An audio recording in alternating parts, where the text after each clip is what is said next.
l'archange, Raphaël a donné une clé qui est liée à lui. Vous voyez, l'archange Gabriel, il a donné d'autres conditions. Mais Raphaël, à ce moment-là, il a donné, il y avait bien sûr ce contexte du confinement, de la pandémie, de tout ce qui se passait. Mais il a donné une clé qui est valable tout le temps, en réalité, pour s'approcher de lui. Il a dit, alors déjà, c'était le cas avant qu'il y ait tout ça, mais encore plus après, parce que c'est un tournant, hein, je ne vais pas en parler là, mais c'est un tournant ce qui s'est passé en 2020, dans la nation essénienne et dans le monde entier. Et l'archange a dit, voilà, je ne peux plus, et je ne veux pas, je ne descendrai plus dans ce monde. C'est vous, maintenant, la nation essénienne, qui devez vous organiser pour gravir la montagne, et vous me rencontrerez, vous vous rappelez? Vous me rencontrerez que au sommet, je descendrai pas plus bas que le sommet. C'est Raphaël, voilà, c'est le monde, voilà, ça vous dit ce que c'est Raphaël. Il est au sommet, faut passer des gardiens. Vous le verrez très bien dans la cérémonie de demain. C'est toute une pédagogie initiatique en mouvement. Cette cérémonie, elle est incroyable. De Moïse, on voit l'ascension de la montagne avec les gardiens. Vous pourrez être attentif. Hein. De toute façon, la cérémonie, vous l'avez, elle est sur l'espace monde. Mais c'est des clés qui sont données. Il y a des gardiens, il y a 10 gardiens à travers l'ascension de la montagne qui posent des questions, et des questions qui sont chaque fois plus subtiles et qui ne demandent pas juste de répondre comme ça. Alors les réponses, elles sont données dans la cérémonie, mais après il faut les trouver à l'intérieur de soi, il faut qu'elles soient vraies, il faut qu'elles soient vécues. Mais ça vous donne, c'est vraiment une magnifique approche, une magnifique façon, cette cérémonie qu'on va faire demain soir, de s'approcher. Vraiment, il y a les clés. Il y a toutes les clés. D'ailleurs, c'est lié à Moïse, vous voyez, qui est le pilier de l'archange Raphaël dans les mondes subtils. Et elle nous montre vraiment le chemin de Raphaël. Comment s'approcher de Raphaël, qu'est-ce que Raphaël veut. Vraiment, elle nous montre l'attitude juste, tellement de choses. Nos cérémonies sont incroyables. C'est des enseignements, c'est des livres hein, à part entière. Alors, Raphaël avait dit, voilà, je ne descendrai plus, c'est à vous de monter. Donc c'était, vous vous souvenez, c'était lié à l'activation du culte hein, aussi. Olivier avait donné des enseignements magistraux sur le culte. Hein. Le culte était déjà apparu depuis 4 ans à peu près, 4-5 ans. Mais c'était vraiment le côté que les Esséniens maintenant aussi, par la ronde des archanges universels, devaient activer leur culte de la lumière, qui est la montagne de Dieu.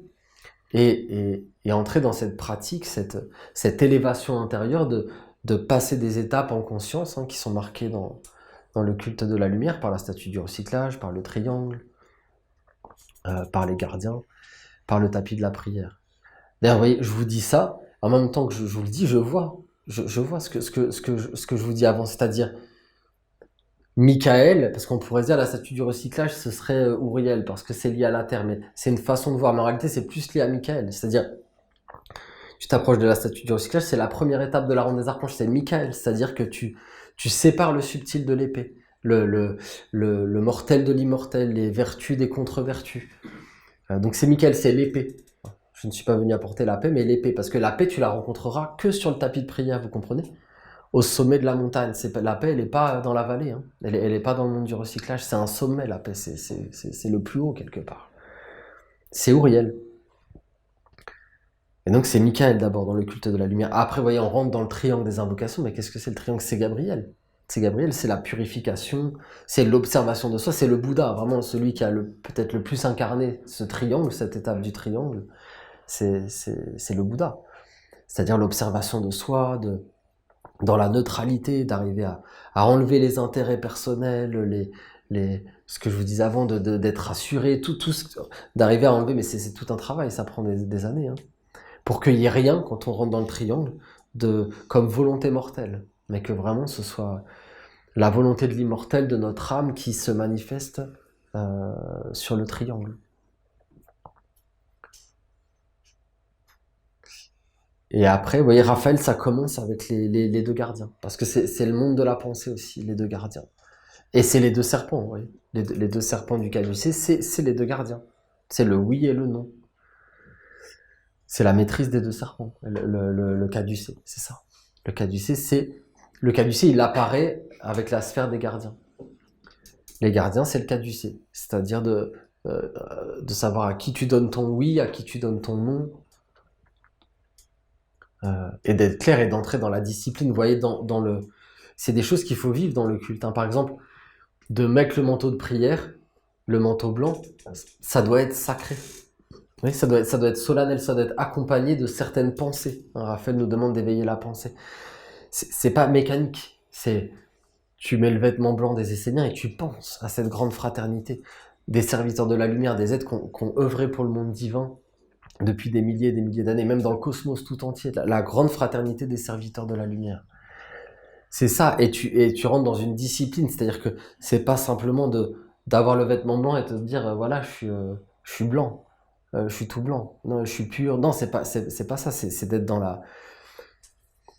la gratitude que la pureté elle vient du monde d'en haut et que tu veux t'aligner avec que c'est comme un devoir, c'est comme cette règle de Mahat, le vêtement blanc, c'est-à-dire tu mets ce vêtement blanc mais t'es comme dans l'humilité, dans la gratitude, et tu veux être digne. Il faut qu'il y ait ces sentiments, cette volonté en soi d'être digne. C'est tout un monde, ce vêtement blanc qu'on met sur nos épaules. On le dit dans les rites d'expiation, hein, enfant de la lumière, ton intention est pure. Reçois le vêtement de notre confrérie immortelle. Hein. C'est la parole qu'on reçoit quand les vestales elles nous mettent le châle, mais c'est ça, le vêtement blanc. C'est un monde grand, voyez, auquel on doit vouloir sans arrêt se conformer, vouloir être digne de cette blancheur, de cette pureté, de cette grandeur. C'est Gabriel qui nous revêt du vêtement blanc. Et après, on peut passer les gardiens et entrer dans la terre de lumière, ouais, c'est-à-dire la terre de lumière, le tapis de prière.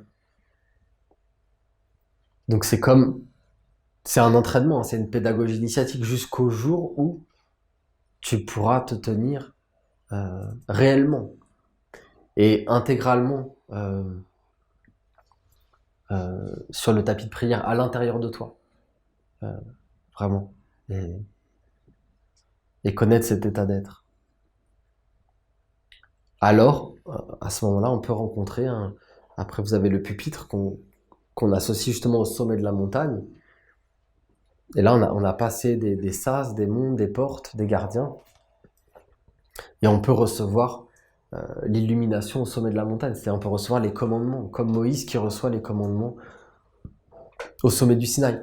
C'est vraiment cette cérémonie qu'on va faire demain, c'est une clé. C'est quelque chose qui apporte une valeur ajoutée incroyable au culte de la lumière. C'est une cérémonie qui renforce le culte de la lumière. La cérémonie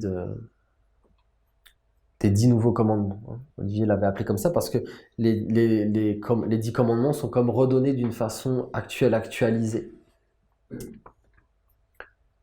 Et c'est une clé, c'est quelque chose qu'on devrait étudier, ça fait partie de notre enseignement, ces 10 nouveaux commandements. Et donc voilà, et je me souviens qu'à ce Raphaël de la naissance de la ronde des archanges universels, Olivier avait insisté sur l'écriture du culte associée à la montagne et il avait insisté sur Moïse, et que vraiment on devait tous s'identifier à Moïse, que quand on entre dans le culte, on doit penser à Moïse, on doit être... Parce qu'il a activé, vous comprenez, une écriture divine pour la terre, pour l'humanité, pour la tradition, Moïse. C'est une écriture de ce que tout homme devrait faire, du chemin vraiment véritable de la destinée de tout homme, de toute femme qui vient en ce monde. On doit se gravir nous-mêmes, on doit gravir notre propre montagne.